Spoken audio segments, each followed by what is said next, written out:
seated. Let us open our Bible on Psalms 102, verse 28. Praise the Lord.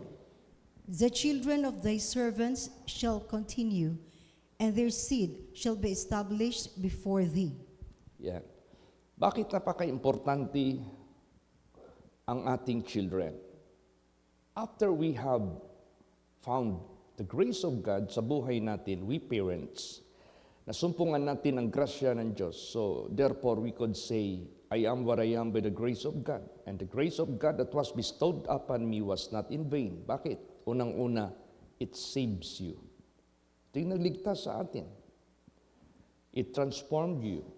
Ito yung nag-transform sa atin from sin to righteousness, from darkness to light, from being unsaved to being saved. So, by the grace of God, we are so blessed. Tayo, pag nagkaroon tayo ng anak, di ba ang saya-saya natin?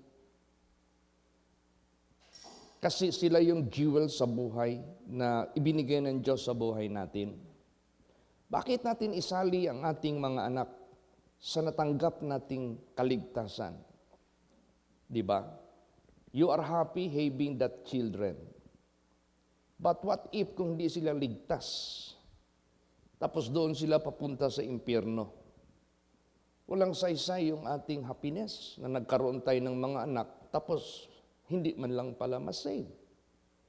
So kailangan isali natin sa prayer, sa objective, yung ating mga anak, that they must be saved. Dapat maligtas sila. Kaya nga sinabi dyan, the children of thy servants shall continue.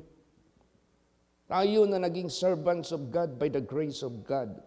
Bakit naging servants tayo ng Diyos? Because we are now serving God. Bakit we are serving God? Because God transformed us from being servants of darkness and becoming the servants of light. So, servants of God tayo. Dapat yung children natin must continue. Praise the Lord. Praise the Lord. The children of thy servants shall continue, and their seed. See, this is already our grandchildren. Our children must continue, and their children, which is our grandchildren, shall be established before God. Ay, napaka-importante yan. Alam nyo ba kung kahit hindi tayo magkuha ng maraming tagalabas, yung mga anak lang natin, rarami na tayo eh. Kasi mag-anak din yan sila. Kaya, let us go direct to our children. Praise the Lord. First, sa buhay natin, huwag tayong mawala sa paglilingkod sa Diyos. Then, let us look to our children that they must continue. Dapat magpatuloy sila sa kaligtasan, magpatuloy sila sa bagong buhay, katulad sa ginawa ng Diyos sa buhay natin. Para in case magkaroon na rin sila ng anak, ma-establish din yung mga anak nila. Di ba masaya tayo, makakita tayo ng apo? Now, are you happy if your grandchildren are bound to hell? Are you happy that your children are bound to hell? Of course not. Hindi. Kaya, to make our lives complete, let us include our children in prayer. Kaya itong spiritual youth camp na ito, itong retreat na ito, spiritual retreat, kailangan isali ninyo yung anak ninyo na mga young ones. Praise the Lord. Isali ninyo yan. Kaya dapat walang kongregasyon na mabilang na walang participation yung mga membro nila ng mga young people. Hindi pwede na existing ka na congregation ng holy place. Tapos hindi mo man lang binigyan ng encouragement yung mga parents para suportahan yung mga anak to attend spiritual youth camp, to attend spiritual retreat. Ngayon, kung sila ang mamove sa spirituality nila, na hindi na pangalagaan yung spiritual future nila, pag yan ay mawala, anong mangyayari? Wala na. Yung upuan ng simbahan mo, bakante na yan. Magsialisa na yung mga young people na yan. Doon na yan sila sa labas mag-reproduce. Doon na yan sila sa labas maging productive. Pero hindi na sa kaligtasan. Doon na sa kamunduhan. O kaya ganun ka-importante sa ating prayer, sa ating objective. Isali natin ang ating mga anak. Kasi future, magkakaroon din yan ng mga anak. Praise the Lord. Literally, nakikita pa natin yung mga apo natin. Siguro tayo mga parents dito na mga nauna na niligtas ni Jesus. Kunti na lang siguro sa atin na walang mga apo. Most of us having our grandchildren because our children having also their children. At saka darating ang panahon, sila rin yung papalit sa atin sa paglilingkod sa Diyos. Basahin natin. Psalms 45:16 and 17. Praise the Lord. Instead of thy fathers shall be thy children, whom thou mayest make princes in all the earth. I will make thy name to be remembered in all generations. Therefore shall the people praise thee forever and ever. Yes. Imbis ang mga magulang ninyo, ang inyong mga anak, na sila ay maging mga princess in all the earth. Not necessarily princess literal, but especially to be children of God.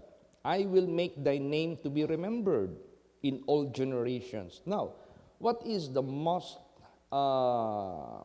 we could say, pinakamataas na level that your name shall be remembered? Di ba wala nang iba? Is that your name is written in the book of life. Wala nang kasing tulad na yung pangalan mo ma-remembered na pinaka-highest level of opportunity or privilege is that your name is being written in the book of life and time will come that shall be read. Mababasa yan. Ganon din ang ating mga children. They will stand instead of us. Pagtapos natin, sila na naman. Therefore shall the people praise thee forever and ever. See, gusto ng ating Panginoon Diyos, He will fill up heaven with children of God. There, they will praise God forever and ever. At saka, we are bound to be blessed by God, and God also will include our children. Hindi kay mawala sa kaligtasan yung mga anak natin, mawala din sila sa blessedness. Basahin natin. Psalm 69:35 hanggang 36. Praise the Lord. For God will save Zion and will build the cities of Judah, that they may dwell there and have it in possession. The seed also of his servants shall inherit it, and they that love his name shall dwell therein. Yes. Ibibuild ng Diyos ang kanyang mga anak para sila magkaroon ng possession. The seed also of his servants shall inherit it. Dapat sila yung susunod sa atin. Sila yung next after us na will inherit the blessings of God. And what blessings of God na ating pinaka-objective sa buhay natin? Of course, first, eternal life. Then let our children inherit it. The favor of God, habang nandito tayo sa sanglibutang ito, and let our children enjoy it, inherit it. The seed of his servants shall inherit it, and they that love his name shall dwell therein. Kaya turuan natin yung mga anak natin to love the name of our God. They must be obedient. They must be God-fearing.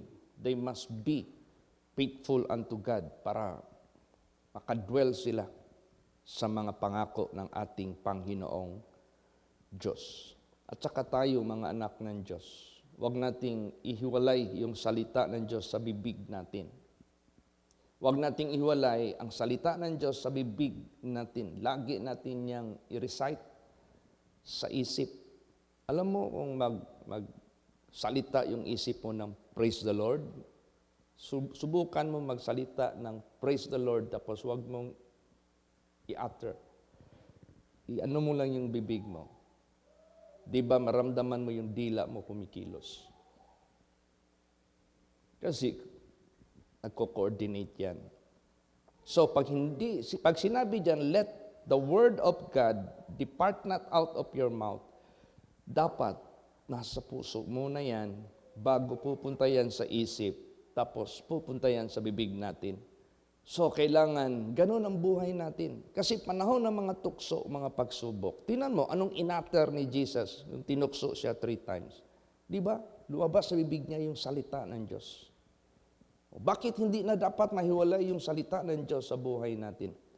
Ito na yung ating lamp, ito na yung ating guide, ito na yung ang ating offensive against the enemy that would like to destroy our souls, that would like to destroy our future sa sanglibutang ito, na gustong mag-destroy sa covenant ng Diyos sa buhay natin.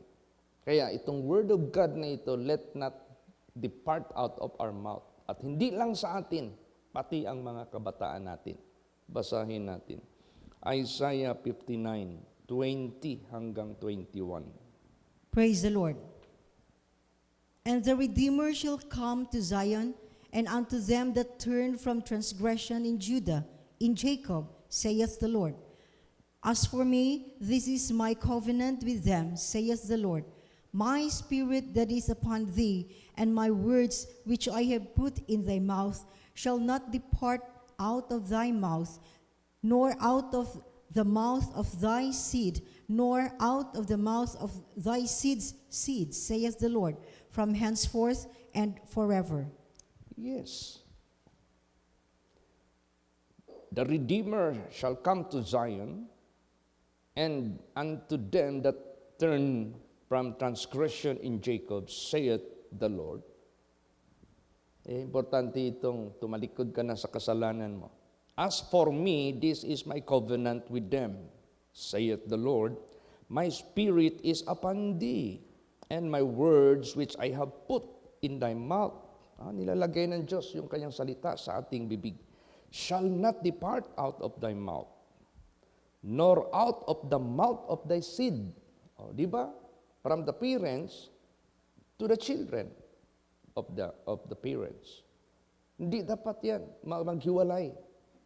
Para sa ganon, yan na yung masanayan ng mga anak natin. They could stand sa mga temptasyon na dumarating sa buhay nila. Ma-overcome nila, ma-resist nila. Kaya, ganon ka-importante. Nor out of the mouth of thy seeds, seed. Di ba? Hanggang sa seed ng ating mga seed. Apo na natin yan. Saith the Lord, from henceforth and forever. Kaya tama lang yung merong activity ang mga young people natin. Mahubog sila, mamold sila ang salita ng Diyos. Kung ano man yung mga activities sa mga young people na ginagawa nila might be weekly, that is very important. Kung meron man silang programa to have devotional every day sa buhay nila, that's good. Meron man silang memorize na mga verses, that's good. Para sa ganun, familiarize nila lahat ang salita ng Diyos. Hindi na yung maghiwalay. Tingnan mo yung baguhan pa ako. I was 16 years old, so I am being considerable as young people in the holy place. Kasama ko yan si Pastor Dodong Buangas. Sabihin ko kay Pastor Dong, buksan mo yung Bible ko. Mag-recite ako ng verse. Kasi pinapatingin ko sa kanya kung may mali yung pag-memorize ko. Ay, cheat. Nalaktawan ni mo niyo, wala kay kuan, inaani nga word, dapat anana. So, binabalik-balik ko. So, hanggang nag-accumulate yung verses na ni-memorize ko. Praise the Lord. So, when I was assigned somewhere in Marilog, yung mga verses na yun, nag-pop up lang. Pag may mga tukso, may mga pagsubok, may mga discouragement, nag-pop up lang yun para nag-depensa sa aking spirituality. I was assigned 3 times as assistant pastor. Siyempre, may mga tukso din yan. O di, praise the Lord, nag-pop up lang. Preserve ka hanggang na-assign ako sa Manila as advance party. Palayo ka na sa sa mentor mo, palayo ka na sa kongregasyon mo. O sino ang nag-preserve sa atin? Yung salita na na-imbak sa isip, sa puso natin, maglabasan lang yan para magbigay sa atin ng preservation sa ating kaligtasan. And this should happen to our children. Praise the Lord. Na makatayo na rin sila sa sarili nila. Alam mo, masubukan ba tayo? Bakit pahintulot ng Diyos ang mga tukso sa buhay natin? Diyan makikita. Tingnan mo yung mga Amerikano. Anong training nila sa mga bata? Pag madapa, wag mo yung anuhin. Wag mo yung hawakan tapos ipatayo. Hayaan mo sila. Tumayo sa sarili nilang paa nila. Kasi that is how we train our children to be independent. Time will come. Paglaki nila, they can manage themselves. Now, ganun din sa buhay natin. Time will come. Wala na tayo sa sanglibutang ito. So our children must be independent. Kaya na nilang manindigan sa salita ng Diyos. Praise the Lord. Yun ang pinaka-importante. Then ituturo din nila yan sa kanilang mga children. So, pagkatapos, after all of us are being done, we rejoice because we can see each other up there in heaven. We will be praising God there forever and ever. O di, kumpleto yung kasayahan natin. Praise the Lord. Kaya ganun ka-importante yung spiritual activities sa mga young people natin. At kayo naman na mga young people, wag naman din kayong magpa-isi-isi. Kailangan magsikap din kayo sa spirituality ninyo na ma-apply ninyo ang salita ng Diyos. Kasi kahit ilan pang spiritual youth camp, ilan pang activities ninyo, kung mag-isi-isi lang kayo, hindi kayo buong puso, kukunin din kayo ni taning. Matanggal din kayo sa covenant ng ating Panginoong Diyos. Kaya importante talaga malaman ng lahat na dapat panindigan ang bawat isa. Basahin natin Isaiah 66:22. Praise the Lord. For as the new heavens and the new earth, which I will make, shall remain before me, saith the Lord, so shall your seed and your name remain. Yan. O, doon na ito sa new heaven na ito, new heavens and new earth na ito, na gagawin niya, shall remain before me, na yun yung forever, saith the Lord, so shall your seed and your name remain. So, ibig sabihin yan, you will not perish. Hindi ka katulad sa isang wicked na tinatawag na shall soon be cut off and they are no more. So, importante ma-withhold sa buhay natin yung pagiging children of God, obedient children of God, hanggang sa mga seed natin. Magkakaroon man ng bagong langit, bagong lupa na gagawin ang Diyos. Nandiyan ka pa rin. You remain in His presence. Praise the Lord. Ganun, ka-importante na hindi ka mag-disappear bigla. Kaya habang nandito tayo sa gawain ng ating Panginoong Diyos, let us call the attention of our children to be with us, working the works of the ministry. Isama natin sila. Whether nasa spiritual work sila or nasa material work sila, what is important, they are among us, serving God. Praise the Lord. Basahin natin, Psalms 90:16 hanggang 17. Praise the Lord. Let thy work appear unto thy servants, and thy glory unto their children. And let the beauty of the Lord our God be upon us, and establish thou the work of our hands upon us. Yea, the work of our hands establish thou it. Yes. Kailangan yung works of the Lord makita sa atin, at yung glory of God makita sa mga anak natin. So, meaning to say, they are together with us serving God. They should not be away from us. Kasama natin yan. Hanggang magkaasawa sila, pati yung mga asawa nila, madala nila. Pagkaanak sila, madala rin sila. Tuloy-tuloy na ito. Generation to generation until such time the end of all will come. Darating ang panahon. Wala ng multiplication, wala ng production. Wala na. Hintuan na ng Diyos. Tapos na, dumating na ang point that He's going to end this world. But the only the remaining existing is the heaven and the hell. Yun na lang, eternal. Yun na yung pinapaintindi ng Diyos sa atin. Look on the things which are not seen. Praise the Lord. Because the things that are seen is temporal, but the things that are not seen are eternal. Yun na lang mag-i-exist pagdating ng panahon. Tapos turuan natin ang ating mga anak. Kung tayo tinuruan ng Diyos na hindi tayo pwede gagawa ng masama at the same time gagawa ng mabuti kasi we will not be saved.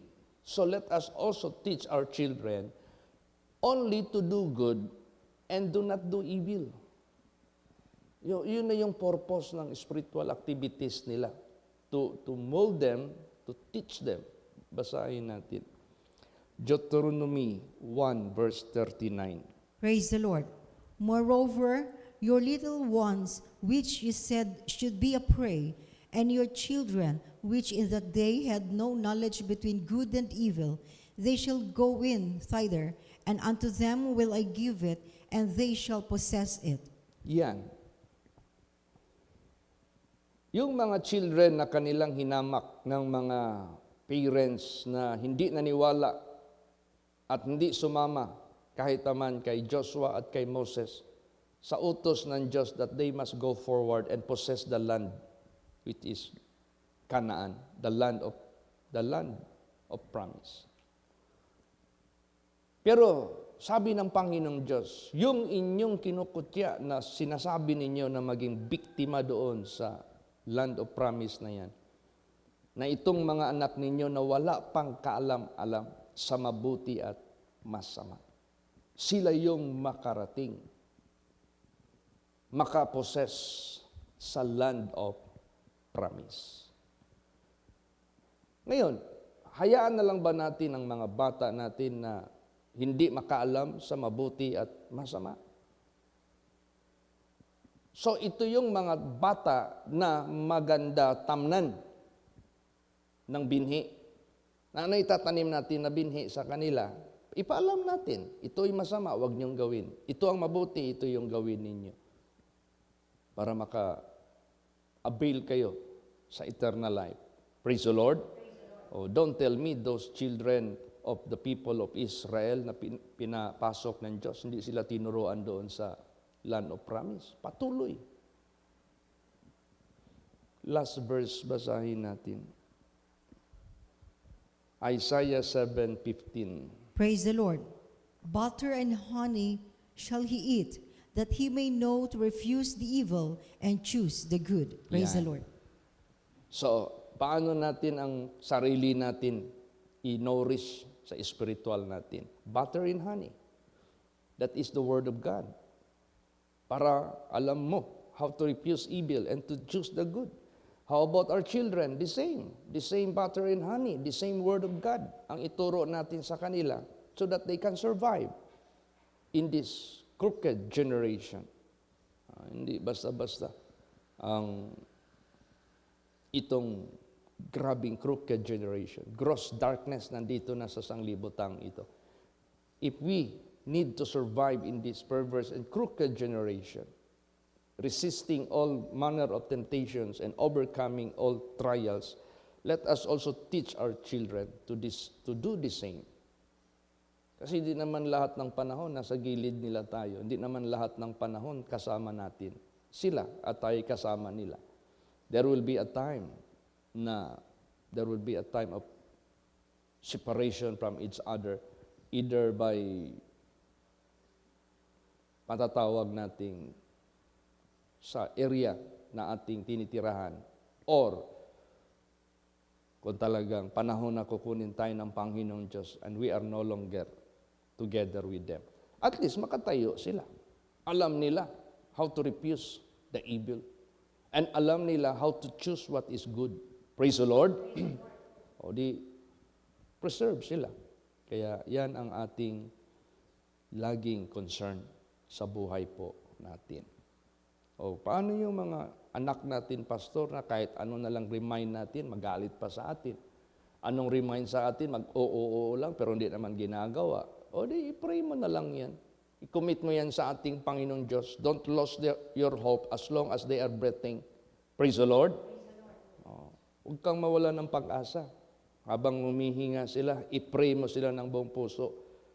At sabihin mo sila, if ever you come back, don't bring any virus. If ever you come back, do it heartily. Don't defile the holy people of God.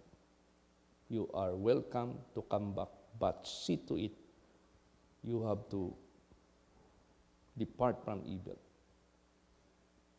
Kasi iba kasi yung pinilit natin sila, tapos dala-dala pa rin nila yung kasamaan nila, di ma-contaminate yung ano natin.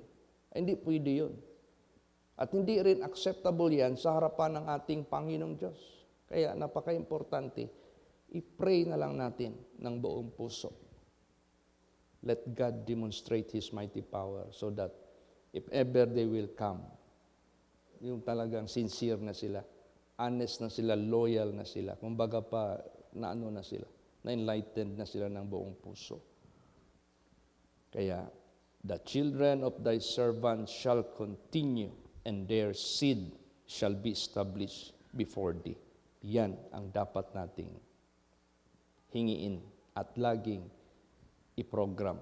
So dapat lahat ng kongregasyon, ng mga churches natin, let the pastor encourage the parents to send their children and support to attend spiritual activities. Dahil dito nanggagaling sa main church ang program, ang purpose niyan, ito na. Para ma-preserve ang kaligtasan ng mga children natin. Praise the Lord. That's it. Yan ang dapat. Kaya dapat walang mga kongregasyon natin na, ay, hindi namin papaatin yung aming young people. Ay, hindi namin isali yung mga people. Ano ka? Sige, subukan natin, hindi nyo yan gawin. Pag yan ang mabikil, anong mabikil? Pag yan ang nag-backslide, wala na. Wala nang laman yung, wala ka ng choir, singers, wala ka ng mga active na mga young people.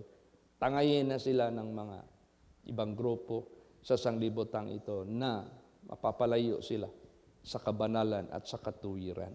Kaya, yan ang reason, yan ang purpose. Bakit kailangan natin gawan ng programa ang mga kabataan na huwag mawala sa kanilang spirituality. Amen? Praise the Lord. Magsitayo po ang lahat. Let us